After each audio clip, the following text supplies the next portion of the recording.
আচ্ছা, ডিয়ার মানে তো হরিণ। যদি আমি বলি অনেকগুলো হরিণ বা একের বেশি হরিণ, তাহলে কি বলবো? ডিয়ার্স? একদমই না, এটা তাহলে ভুল হয়ে যাবে। কিছু কিছু নাউন আছে, যেমন ডিয়ার, শিপ, পাবলিক, ডজন, 100, 1000। এই ধরনের যে নাউনগুলো, এইগুলো সিঙ্গুলার এবং প্লুরাল একদম সেম থাকে। আমরা এস কিংবা ইএস অ্যাড করে আমরা এইগুলোর প্লুরাল করতে পারি না। তো আমি দেখেছি অনেকজনকেই 10,000s লেখে বা 200s লেখে, এটা একদম ভুল।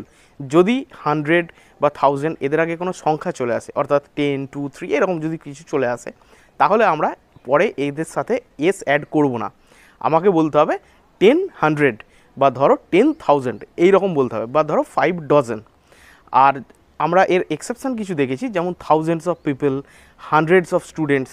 তো সেই ক্ষেত্রে এটার মিনিংটা অন্য, মানে হাজার হাজার ছাত্র, শয়ে শয়ে লোক, এইরকম মিনিংটা হয়। তো সেই ক্ষেত্রে এটা ঠিক আছে। তো বুঝতে পেরেছো? এরকম আরও ইনফরমেটিভ ভিডিও পাওয়ার জন্য চ্যানেলটা সাবস্ক্রাইব করতে পারো। ধন্যবাদ।